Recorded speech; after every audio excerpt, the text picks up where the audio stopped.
This week in economics on the 2nd of December 2017. Numbers Man here from WBRN Radio in Boston and on the Bostonred Network. This is our macroeconomics program. We have it normally once a week, sometimes more than once a week, and the titles vary, but we can be found on various outlets, from iHeart to Spreaker to Stitcher to the RSS feed, the Apple conglomeration there, I suppose you'd call it, and on our Facebook page at Cranston Analytics. And of course, that is, we are teaming with them to present this program, Economics in Real Time. And we'll start off here with the latest GDP, Gross Domestic Product, from the Bureau of Economic Analysis of the Department of Commerce.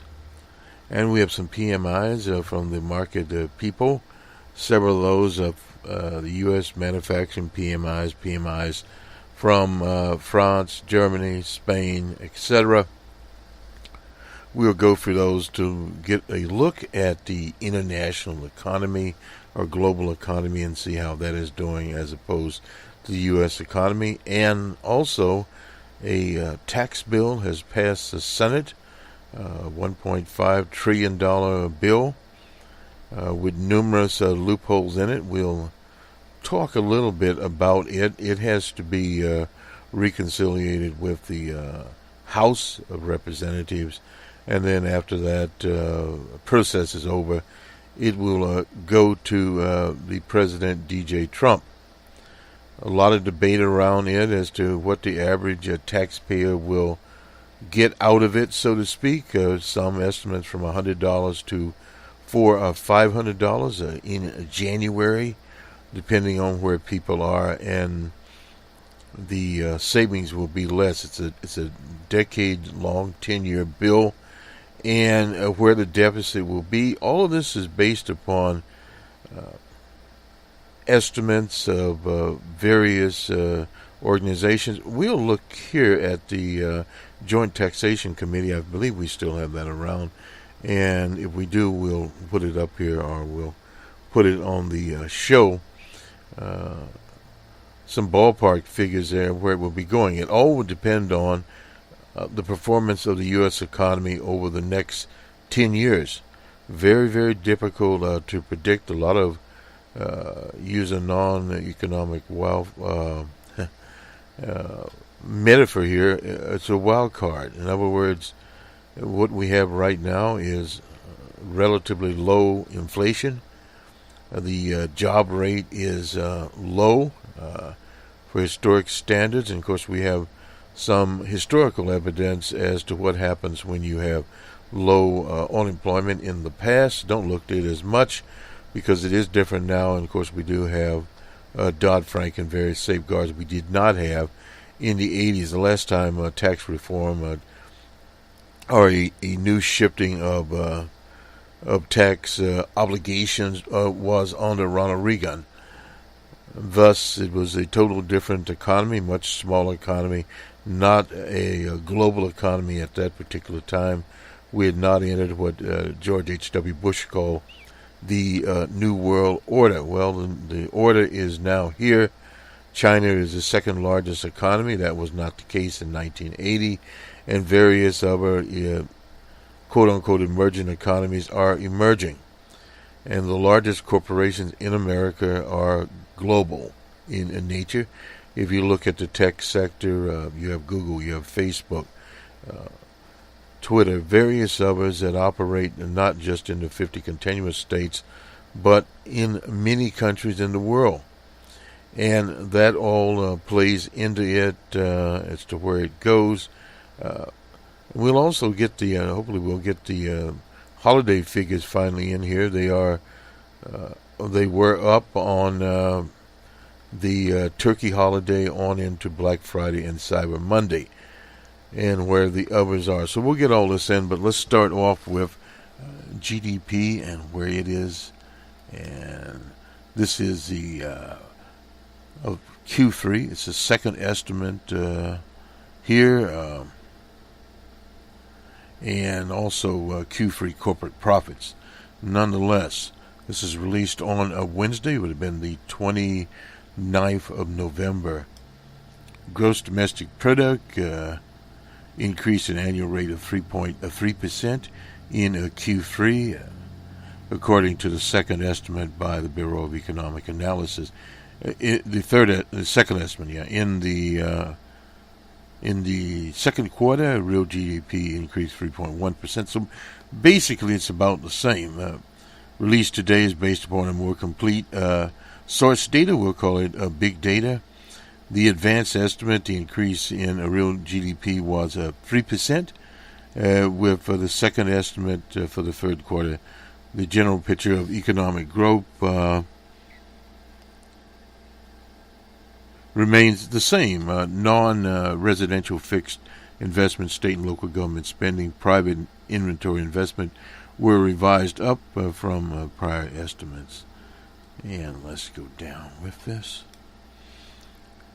Real gross domestic product, that is GDI, increased 2.5% in Q3 compared with an increase of 2.3% revised in Q2.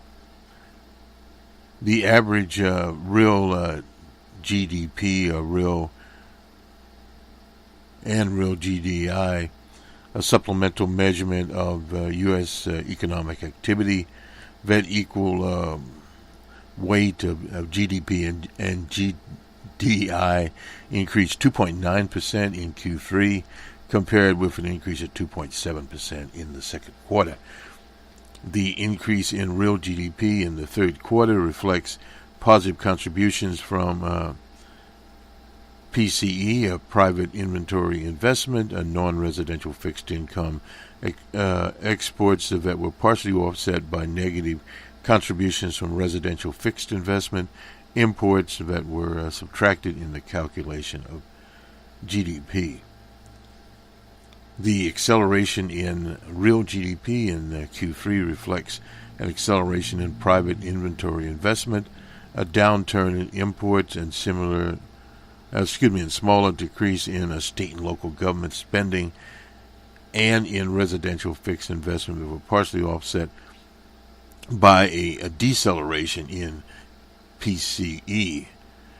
In a non-residential fixed investment and in exports, current dollar GDP increased to 5.5%, or $259 billion in Q3, the level of $19,509 billion there. In the second quarter, the current dollar GDP increased at 4.1%, or $192.3 billion. The price index for domestic purchases increased 3.8% in the third quarter, compared with an increase of 0.9% in Q2. The PCE price index increased 1.5%, compared with an increase of 0.3%, excluding food and energy. The PCE price index increased 1.4%, compared with an increase of 0.9% there. Updates to GDP.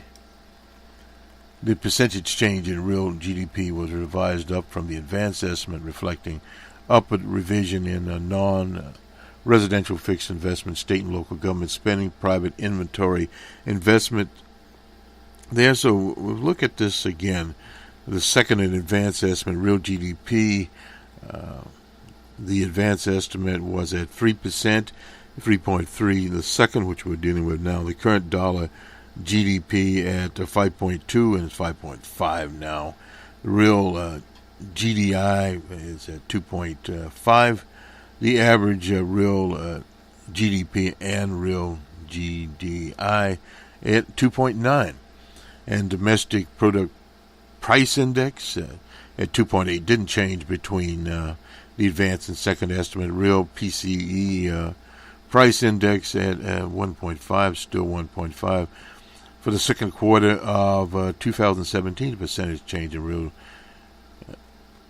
GDI was revised from 2.9% to 2.3% based on available data there.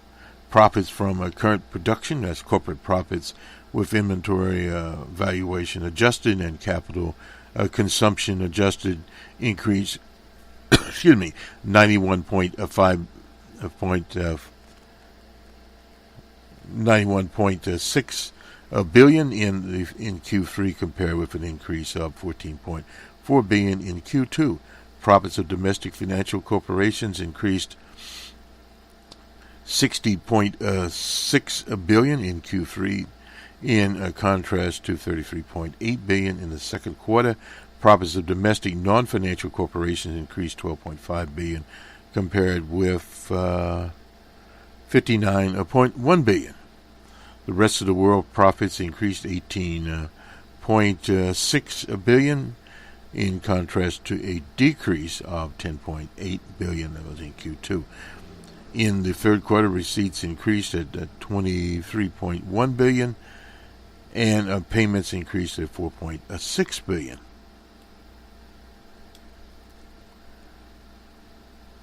Now, release dates in 2018.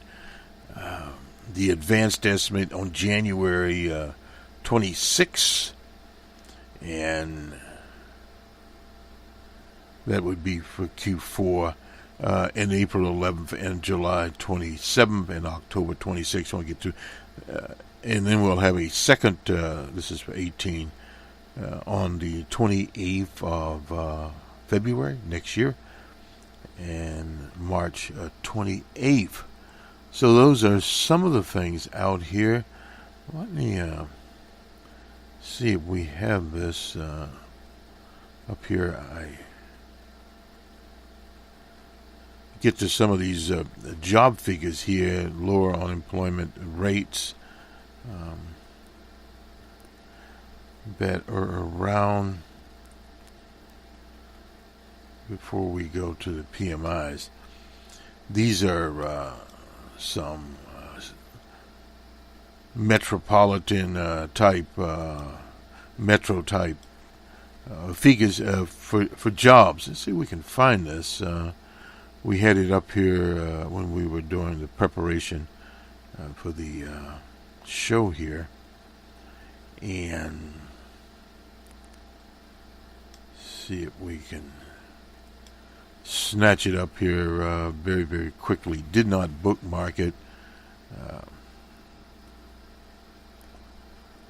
but see if we can find it. Let's see. Here we go. This is low job rates. Interesting situation that we found here. This is actually the Bureau of Labor Statistics. This is out on Thursday. Also, unemployment in a number of cities here. We'll mention some of these cities.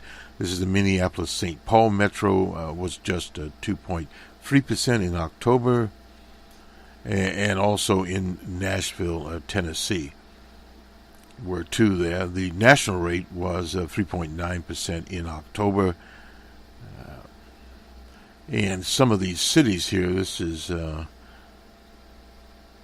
this is across the state of Minnesota, where they were in the Twin Cities area, 2.3% in October, as opposed to 3.3% in 2016 and 17 here. Won't go into all of these, but the state as a whole in 2017, 2.4%, and in 16, 3.4% there.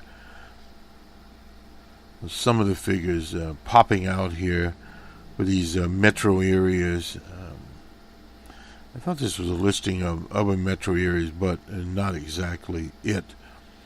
We'll have to grab it a little bit later, but it does give a snapshot of where some of these states are in terms of their unemployment rates. Very, very low. jobless rates when you start talking about 2.3%. And let's look at the PCIs here. We'll get to those. And we'll get those up. This is the ISH market manufacturing PMI date on it, the 1st of December. So it's very current there. The key finding was the PMI was 23.9 in November. Production and new orders increased solidly. Output pricing raised to its greatest extent since December of 2013. November's survey indicates improved operating. Just a second here. Improved operating conditions across the U.S. manufacturing sector. The upturn was supported by solid, albeit slightly weaker, and increase in output and new orders. Staff levels, meanwhile, rose at robust pace despite the rate of job creation softening since October. However, signs of capacity pressure persist, with backlogs of work rising again. Output changes rose at the fastest pace since 2013.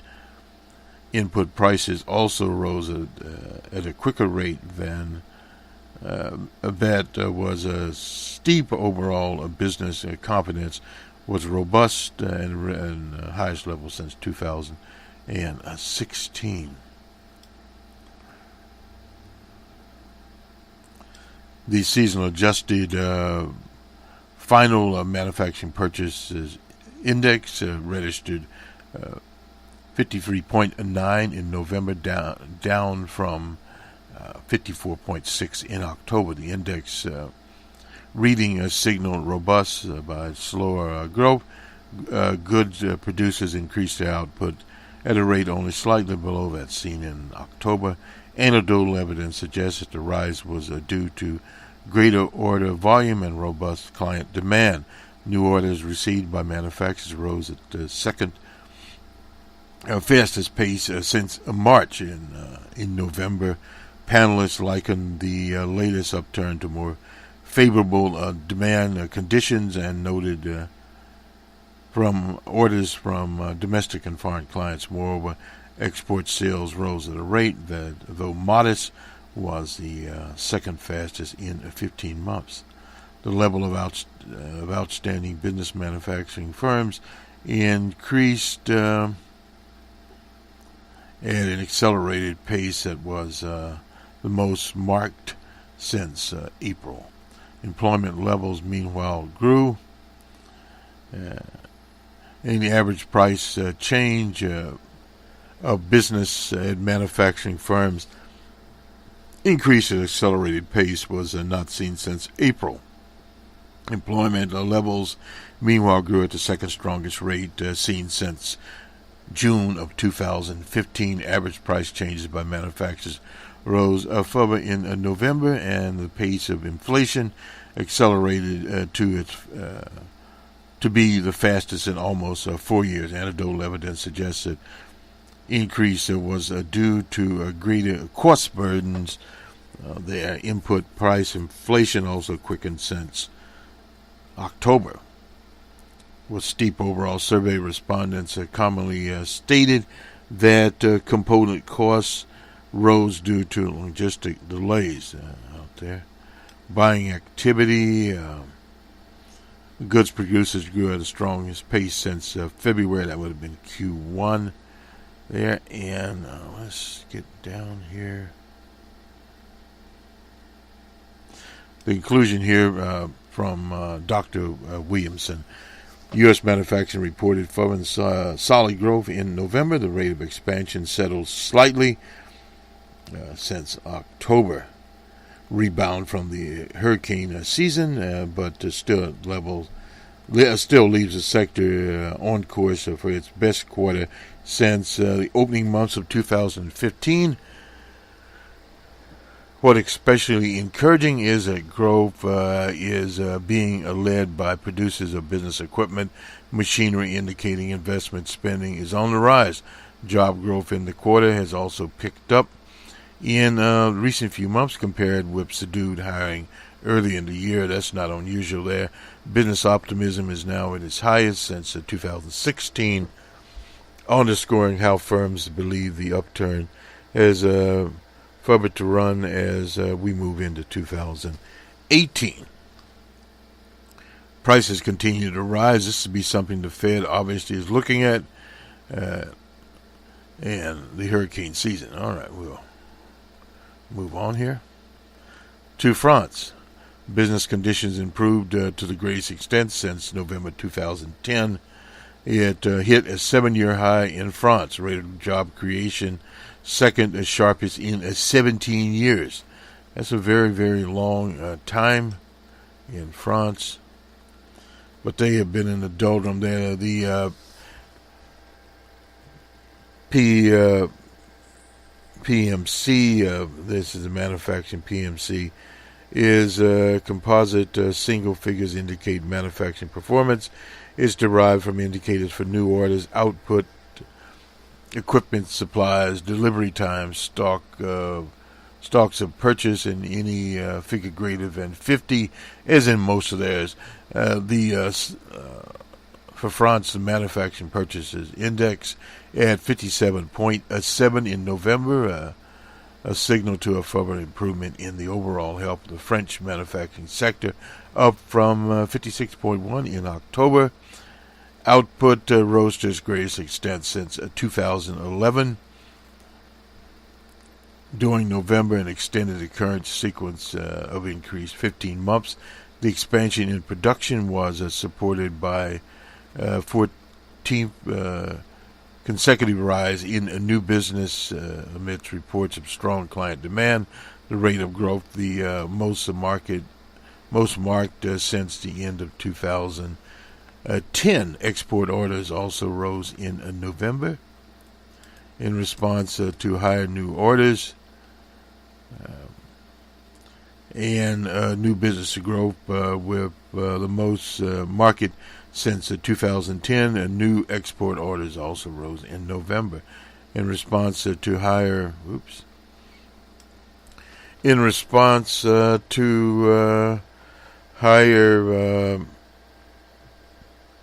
production was supported by in response to higher new order. Firms hired additional staff members in November, thereby extending the current period of increase to 13 the previous month, and was the second sharpest in 17 years. So the French economy is coming out of it.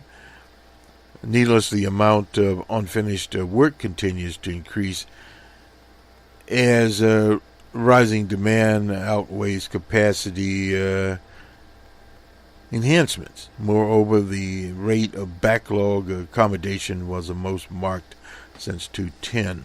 Manufacturers expanded their purchasing activity at the fastest pace in 6.5 years. Pre-production inventory.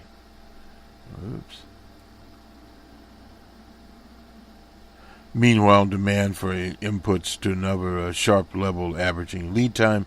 Firms were faced with 18 successive rises in input costs amidst frequent reports of higher price of raw materials, including steel, aluminum, argumentium, what do you want to call it, and copper.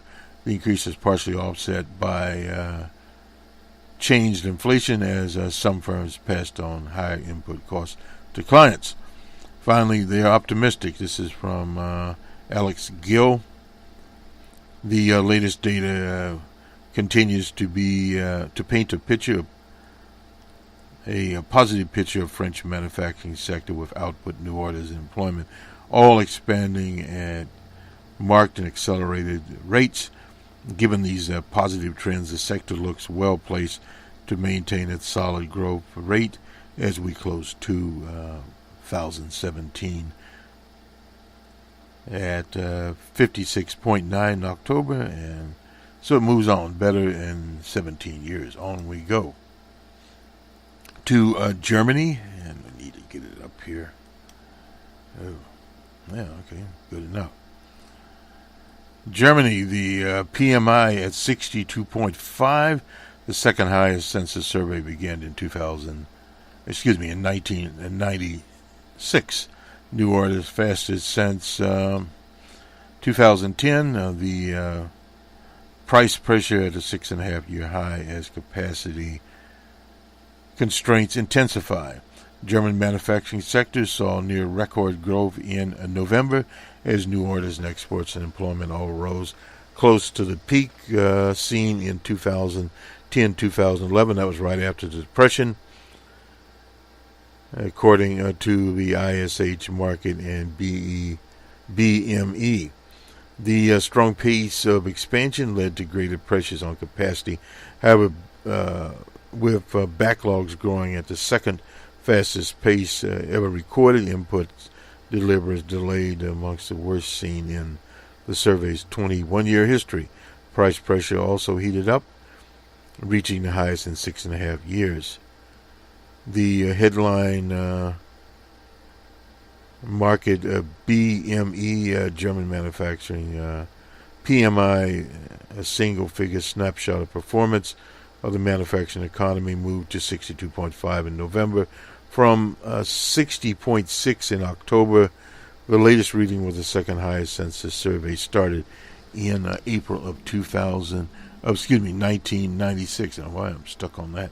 Production levels were ramped up to the greatest extent since 2011. Consumers, intermediate, and investment seeing sharp rates of expansion in November. Upturn in performance was underpinned by strong growth in demand for German goods, with anecdotal evidence suggesting that the introduction of new products had further enhanced sales, both new orders and exports there. Now let's get over here. Manufacturers took on new staff at a pace bettered only by March of 2010, the series history in November. Despite efforts to expand production capacity, November saw a continual build-up of backlog. Moreover, the rate of acceleration picked up to show one of the greatest increase in outstanding business since the series began in late 2002. Latest data also shows a sharp and accelerated rise in the level of purchasing activity amongst German manufacturers. In a number of cases, firms reported deliberately stockpiling input and growing fears about lead time. The incidence of delivery delays was in fact amongst the worst on record, with firms commenting on the insufficient supply capacity and the constraints in transportation sector. Yeah, that's a big problem.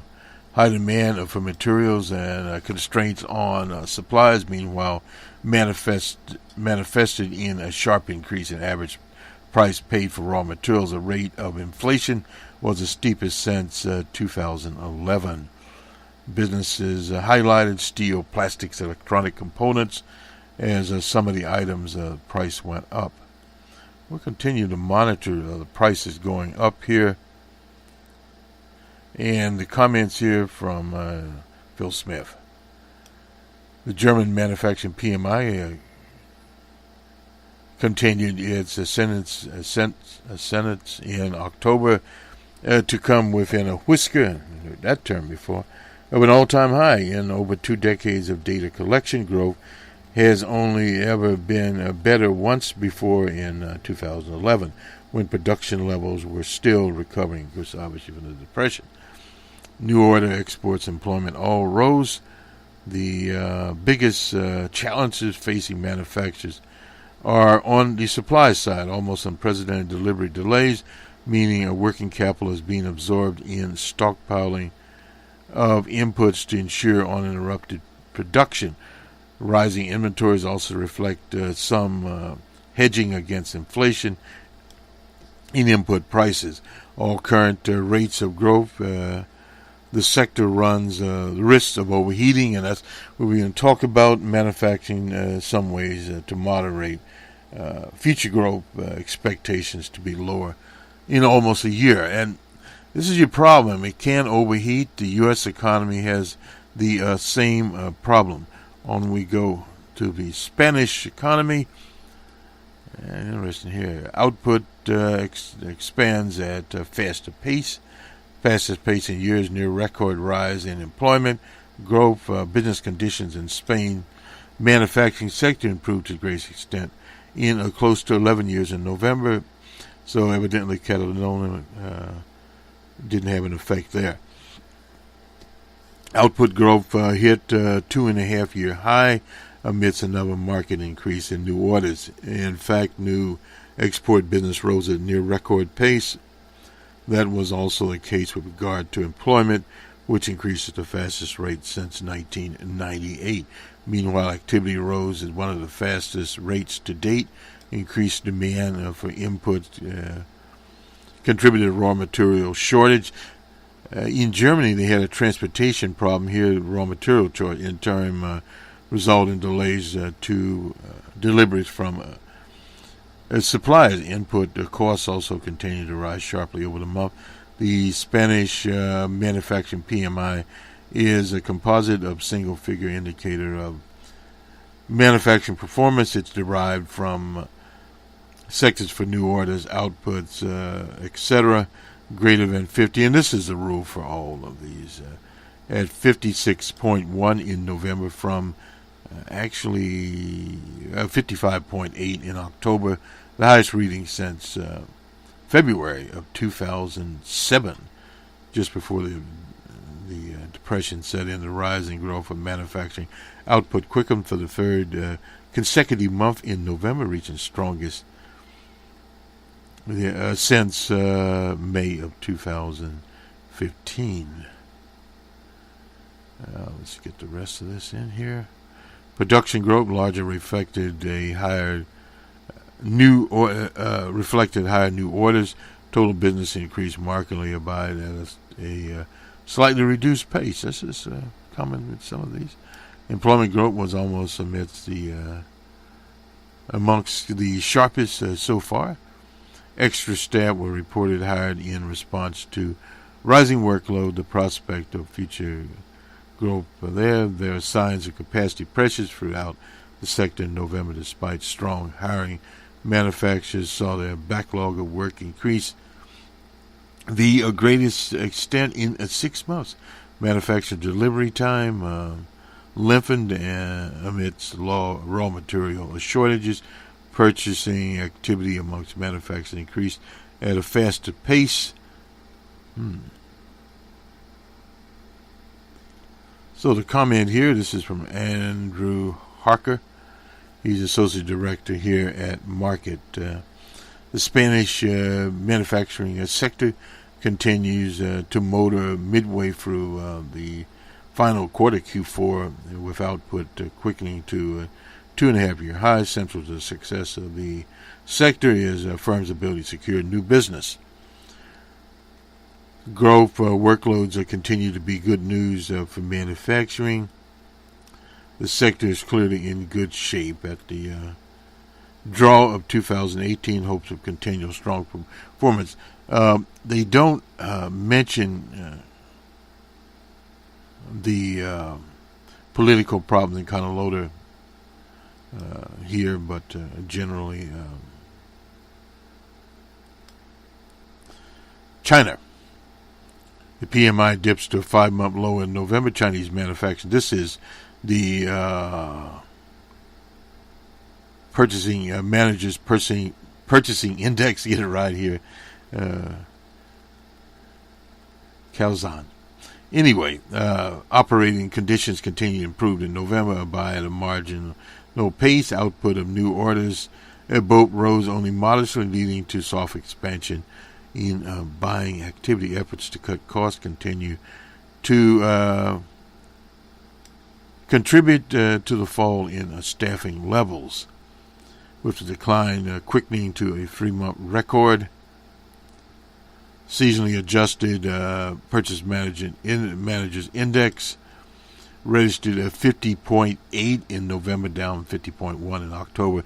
Meanwhile, above the critical 50, as in all of it, Chinese goods are continuing to increase.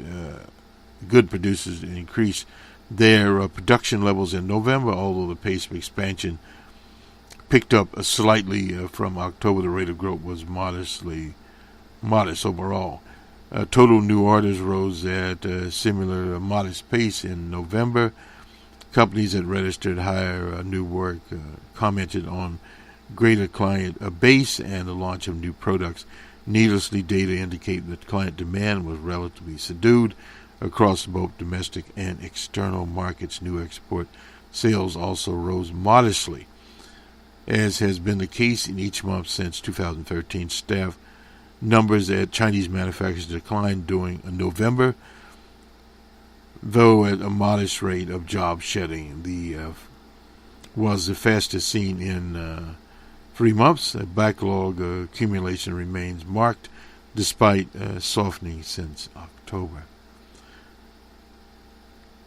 Reflection of only modest growth.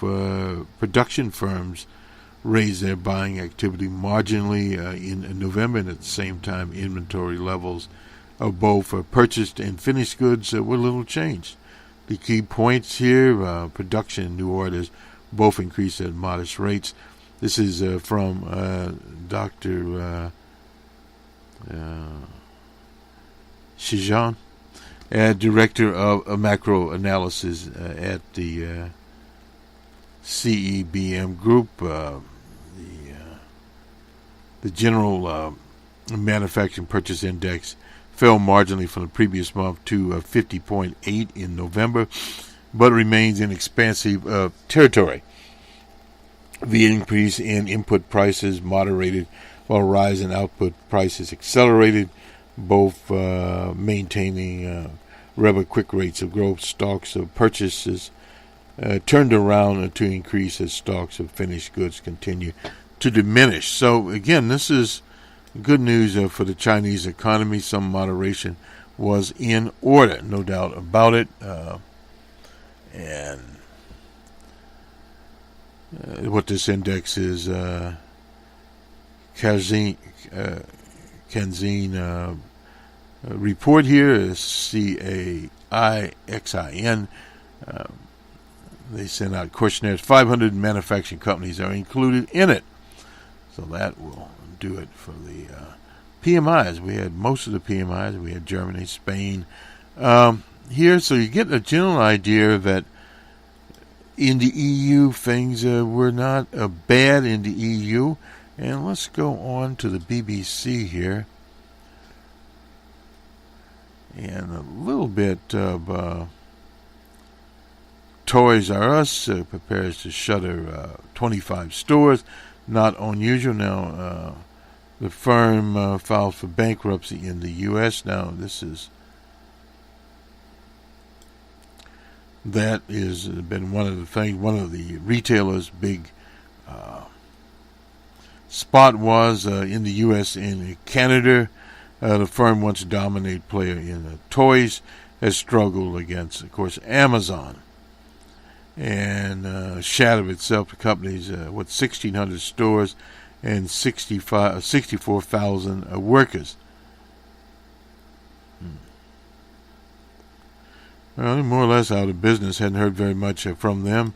But the company is also looking to online sales. Global data retail estimate that in 2016, about 13% of all toy sales were made online, up 6.5% from 5 years in the past. So in other words, things are changing, no doubt about that. Troubled times, of course, for a lot of U.S. Retailers, Sears, etc., across the board. They did not do very well at all in terms of where they were in the scheme of things. Let me continue here with the BBC. Bitcoin once was down, is up again, and there's really a lot of fluctuation in Bitcoin and difficult to report on it because one day it's at $1,000, the next day it's down, it's up. So one that invests in Bitcoms actually have to understand where they are going. I mean, literally where they are going, because U.S. regulators approve Bitcom trading, and I guess we'll get this one because nice picture of the Bitcom here, digital trading. I'm not sure what all this involves. Okay, towards financial mainstream, U.S. Regulator there, Bitcom. The move sends the cryptocurrency up and continued volatility there. And what it hit 11,400 on Wednesday, but then lost 20% of its value to fall in 24 hours. This Commodity Futures Trading Commission announced that it will allow futures to be traded as soon as a watershed moment of the currency. As seen as a watershed moment, get this right here. Bitcoin rapid rise from less than 800 in December of last year to 11,000 this year. Was there? J.P. Morgan Chase executive Jamie Dimon called Bitcoin a fraud in a conference in early September, while Goldman Sachs has questioned whether the cryptocurrency is a currency at all, given its volatile pricing. Well, the market, I guess you'd look at it probably as a commodity type a situation, and that has went up, went down, and all around. Let me just do one thing here.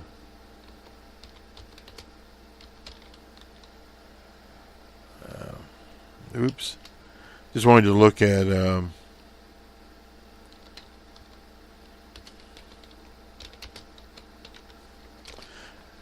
retail sales. He had some stuff up here. Yeah, we don't have.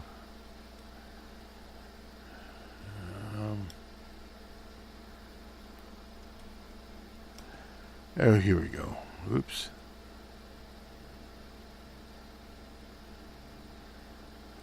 We'll go to who will we go to? This is the National Retail Federation. Thanksgiving through Cyber Monday, more than 174 million Americans shopped in stores and online during the 5-day holiday, beating of the 164 million estimated shoppers from earlier surveys. The most popular day for in-store was a Black Friday, 77 million, followed by Small Business Saturday, 55 million. So it's interesting here. These figures, we were looking last time around to get these figures out here, and I'm not certain as there are various companies that bring out the surveys, and we have to go back again here. Hopefully we'll get them back here again. The average spending per person for the 5-day deal was $335.47. I'm not sure. With 75% going towards gifts, the biggest spenders were older millennials. That's 25 to 24 at $419. They don't say here how much. All fundamentals were in place for consumers to take advantage of increased deals and promotions. Retail technology investment paid off with consumers seamlessly shopping. The survey found that 64 million shopped both online and stores. An additional 58 million shopped only online and 51 million by store only. And we talked about the purchases here. Cyber Monday, 49% of consumers started shopping early in the morning, while 44% late in the morning, with 75% at home on their computers. Department stores 43%, online retailers 42%, electronic stores 32%, clothing down 31% there. Gift cards 23%. Surveys were asked 3,242 consumers on the weekend there. This is error is plus or minus 1.7. That's not very bad at all. And Perspective Insights and Analytics is a global leader in consumer intent data. So that's, I guess, who did this for the National Federation. Hadn't heard from them before, but we'll take a look at them. I think in the last broadcast we talked about getting to this. And these are some of the key industries, I guess, that they do. Anyway, nonetheless, that is the data that is in. So overall, it was a good holiday season. This is from the National Retail Federation. Big win there. So that we'll see in Q1 how all of this turns out. So let's move on here to the market. The Global 30, this is on Friday, and it was noted it was down 4.94. The FTSE All Share was also down 14.97. In Amsterdam, they were down 4.54. In Frankfurt, the DAC was down 162.49. In Paris, down 55.90. In Brussels, down 19.82. In Madrid, down 126. In Zurich, down 44.21. In Moscow on Friday, 5.37 in the positive. In Johannesburg on Friday, they were down 294.82. In Bombay on Friday, they were also down 316.41. In Karachi on Thursday, they were 337.47 in the positive. In Lahore on Friday, negative 45.11. In Colombo on Friday, 6.31. And in Tehran on Wednesday, they were in the negative there at 103. In New York on in Sydney, 18.30. The Nikkei was at 94.07, not zero. The Hang Seng was down 103.11. In Shanghai on Friday, 0.43. In the U.S., the Dow Jones was down 40.76. On Friday, the NASDAQ was down 26.30. The Merck, the commodities market out in the Midwest city of Chicago, was down 5.36. In San Pablo, 1,046.17. That was on Monday. That was in the negative. And also negative in Mexico. They've been negative for quite a while. 648.92. On to the commodities. Brent crude futures were up $1.06 at $63.69 on Friday. The spot was down 50 cents at $58.59. West Texas Intermediate was up 95 cents at $58.35. Basically, that is about $8. We're talking about T-Boone Pickens jumping for joy. You remember $15 a barrel oil, which is a little above that. That was in 70s prices. They're about $8 above the $50 price. But there's various machinations going on with OPEC and other producers. They're going to open up the spigot produce more oil at these higher prices and see basically where it goes, because you take the Russian Federation, Iran, Saudis all across there, Venezuela. They need to do some production while it is open, so you're not going to see them pinning up demand at this point in time, because the U.S. Shell oil types, etc., out of the Balkans and the Dakotas are producing a lot of petroleum product, whether it be petro or natural gas. So that's going out there, and it's going to be interesting to see how that pans out. Gold on the Forex was down $4.90 at 1,277.25 cents. On Dubai Gold futures on Friday, these are all Friday, incidentally, it was up $9.70. Not sure why that was, at $1,285.70. Silver was down 15 cents at $16.72. Silver used to be a big item, but it's been out since the 70s on that one. And let's go down to your next life futures. For some reason, cocoa is up $108. And let's see who else. Robusta coffee, holy moly, we're in for a big one here. $158, big spike there. Sugar is down, $5.20. And who else can we get here? Corn futures are down $1.20. The Bloomberg Commodity Index, which was out on a Wednesday, 85.59 is where it stands. And this comes from digitallook.com is where this data comes, and the BBC. So this is it. And let's see, anything else that we missed here? UK warned, of course, of a hard Brexit, has been talking about, according to an authority on world trade, told the BBC that there's likely to be costs attached to a hard Brexit.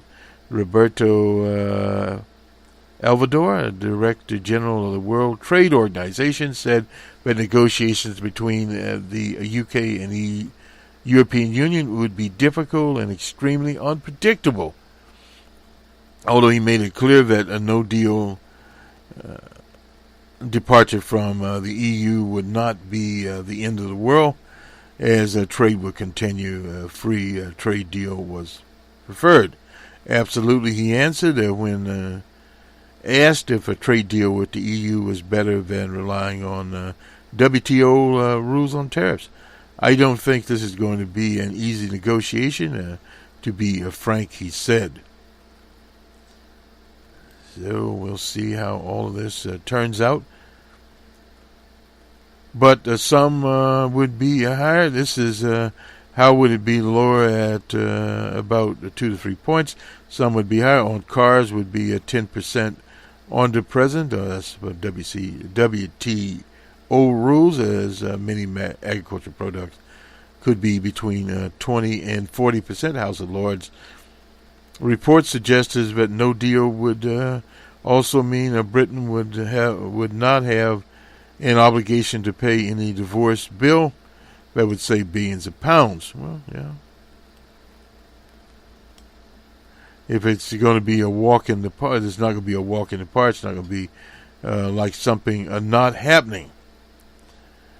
Now the question is how the bump and how long. It depends lots on the terms of the agreement that will be reached between the UK and the EU. To the extent that the value chain, for example, production chain, there are disputes or conditions on supply services, etc. We'll see. This is one of the things that we'll have to look at, and I think close parallel I can't think of one anywhere else. It's just challenging. It is very challenging, no doubt about that. So it's just one of those situations where we'll have to see how it turns out. The Israelis have adjusted their corporate tax rate after U.S. slash theirs. We'll look at this. This will be our final article here. We haven't had any news from them in a long time. What are they doing? Anyway, the corporate tax rate here it will go to around 20%. The corporate tax rate in Israel will be reduced this month from 24 to 23%, but a lower and more attractive rate in the U.S. could lead Israeli companies to consider moving there. So we'll see. That is one of the backdrops that we haven't heard much about, that the U.S. could become literally a tax haven. But those are headquarters. Doesn't mean very many people are moving there.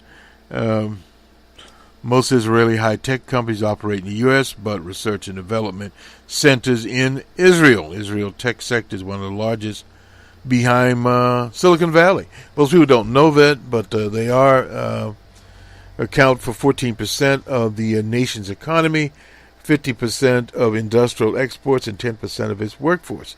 That's a pretty big situation. I can't remember what the high-tech footprint is in the U.S. I'll have to look that one up. But anyway, we'll put that on our Twitter feed, and with that, we will bid you our admonition, basically, for those in business. Make next week a productive one. The consumer over the holidays kept their eyes on the prize, and we wonder how much of that prize will be left for the Santa Claus holiday. Have most people done their shopping? Have the stores slowing down, or as one lady told me, they are busy taking in return items? I've been giving out refunds, store credits, etc. I have a lot of those at a Walmart Enterprise somewhere. So a lot of that will be seen, and also we'll look at we didn't look at it today, but how the grocery sector is doing after the holidays. Usually it's a little bit slow. And we usually at the early December, we get a summary of what has went on in terms of retail sales across the board, and we'll get it, no doubt, this year. Again, the PMI reports were good for Europe as a whole. China slowing things down. What effect will that have on the global economy? Some things to look at. The new tax bill here, when passed, what effects it'll start to have next year. Here, promises by the GOP types that it will increase about, $4,000 per person. Those are very, very interesting. But we're seeing some of those economies in Europe are starting to overheat, and they're also having logistic problems. Those things do add up in a global sense. How will that affect the U.S. economy? Money repatriation, I think it's 17.5%. Well, no, wait a minute. Anyway, whatever that will be, we don't have the final bill, so it's superfluous to look out for it as to where that will go. But before the end of the year, when we do have the final bill, last night what happened was it was 147, 37, how many pages it was. The lobbyists came in and literally things are written into margins, handwritten in longhand. They still do that. Kids nowadays aren't taught that, but they still do it. And scribble, I guess they write like I do. The kid don't understand what the hell they were writing. But anyway, it was written there, and that bill will now be reconciliated with the House bill. And, of course, it'll be formally typed, dotted the I. Most of the senators did not read the bill. That usually happens most of the time. If it were a 10-page thing, they'd have not read it either. So, in other words, they just voted on it. The whole idea here was to get the bill out, cut the corporate tax, cut some of the rates. Maybe people will get back, starting next year, an extra $100 in their paycheck. Perhaps at the end of the day, some will save $400 or $500, maybe not. But as the years add on, the average person, those are people making from 50 to 100,000, whatever, will actually, realize less. And at the same time, you'll have a cutting on the other side for things like Medicare, Medicaid. So in other words, be less dollars in one part of the economy, the healthcare economy, that has been rather robust. So we'll see those machinations there as the taking off the Affordable Care, Obamacare mandates, which required people to buy coverage. So you'll have roughly anywhere from 10 to 15 million people that will not opt, basically younger people that don't need to have coverage will now not get it. So, and then also you'll have an increase in premiums. And I'm not certain where pre-existing conditions all play into this, but it is a situation that will affect the healthcare industry, because anytime you tamper with Medicaid benefits and Medicare benefits that are a big part of it, you will have more costs passed on to the consumers. And also at the same time, for very high cost experimental drugs, people that can afford those, that cost sometimes $250,000, $300,000 to give you 3 months additional life, that written off in their tax returns will no longer be possible. So in other words, all this at the end of the day will affect the healthcare industry, especially in rural sectors. You'll see more and more medical centers or clinics closing up shop or curtailing service or combining.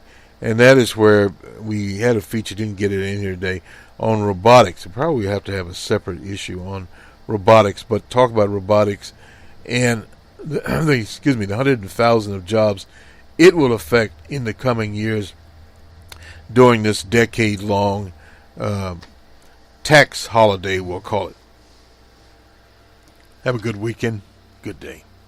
From us at WBRN Radio and the Bostonred Network, this is Numbers Man, going to rest his voice.